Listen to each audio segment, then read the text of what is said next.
Because it matters where you get your news. Get it first at abcnews.com. So what happens when your diet becomes your religion and your body is the temple deserving only the purest foods? John Stossel shows you now as you meet people so obsessed with healthy eating, it makes them sick. Everything here is organic. Otherwise, I most likely wouldn't consider eating it. For 26-year-old Johnny Regini, I'm making a raw zucchini pasta. Eating a nutritious lunch So I'm just putting some raw hemp seeds. is a painstaking ritual. Sometimes it takes days to prepare meals because I have to sprout things, ferment things. Johnny's desire to eat only healthy foods has strangely become a very unhealthy obsession. It dominates his days. I'm at the point where I don't even want to shop at the grocery store for produce because I don't know how long it's been sitting out. It's losing its life force. It's dying. Yet Johnny knows that his eating habits are wrecking his life. I'm fighting tooth and nail to find some kind of balance between all these irrational thoughts. Charlotte Anderson, a 29-year-old Minnesota mother of three, says she went through the same thing. It really turned into a huge problem, and I think that there are a lot of other people out there that have this issue. Food took over her life. She compulsively cataloged everything she ate. I was obsessed with things like macronutrient ratio, anti-nutrients, antioxidant content, numbers, charts. I mean, I have hundreds of sheets, page after page after page. She ignored her children to do this. That is when it first really started to bother me. This fixation with righteous eating, kind of an obsessive-compulsive disorder focused on health food, is called orthorexia. For Johnny and Charlotte, it's been a kind of religion. Orthorexia is a nutritional god that you must bow down to or you're a sinner.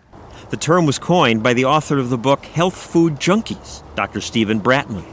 And you suffered from it. I would say I suffered from a psychological obsession with food. Bratman spent years in the health food movement, but became one of its critics after he realized he'd started to become orthorexic. When I was involved with this, it took up way too much of my life experiences when there are other things I could have been doing. Bratman says the problem starts with the delusion that every aspect of our health, what diseases we get, even our emotions, can be controlled by the quality of our food. If you eat right, you can achieve perfect safety. People want to feel they can make choices that will keep them healthy. They want it desperately, and that pushes people into these more extreme kinds of healthy diets. For people like Johnny and Charlotte, says Bratman, orthorexia is a disease disguised as a virtue because society approves of health consciousness. We spend millions on diet books hawking things like macrobiotics, the zone, the blood type diet. But when it gets to the point where your health is overtaking your life, I think that's when it gets to be a problem. Because they pursue purity, orthorexics are disgusted by processed foods like macaroni and cheese. This is the downfall of America. And even this innocent apple may be toxic. If it's not organic, it's probably what goes into the soil is going to go into the food, and then it's going to go into you. That aversion to everything that most of us eat is growing. You should stay away from fruits, from sugars. No meat, no dairy, no eggs, no fish. Grains and beans. That's really what you want to stay away from. In June, all these people showed up at the New Life Expo in New York City. We do the wheatgrass and the sprout juice. Some of them do fine eating only things like sprouts, greens, and nuts, but other extreme dieters like Charlotte start to waste away because there's so little they can stand to eat. I took out tropical fruits because they're too high in sugar. I took out root vegetables because they're too carbohydrate-y. I'm a squirrel. Orthorexics, she says, can't eat at restaurants or friends' homes because who knows what's in the food. And I didn't want to come out and tell them, I think you're trying to poison me with your food. Charlotte was living in constant fear. I was afraid that if I got anything wrong, I was going to get cancer. If I let go even just a little bit, that my whole life would unravel. And plenty of diet gurus will tell you she's right to worry.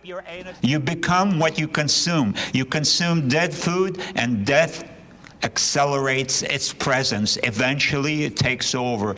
Viktoras Kulvinskas, a keynote speaker at the New Life Expo, is a leading advocate of something called raw foodism. Viva Raw Revolution! Raw foodists believe cooking vegetables, even a little, destroys their nutritional value. And eating meat is worse, Kulvinskas says, because you eat the animal's fear. When they go through slaughter, they go through a lot of fear, and that fear is taken into the dietary habits of America. I consume the animal's fear? That's ridiculous. Okay. But where do you get this idea that the fear from the animal I get it from personal experience. Everyone knows that eating too much meat can be a problem, but does Kulvinskas even make sense?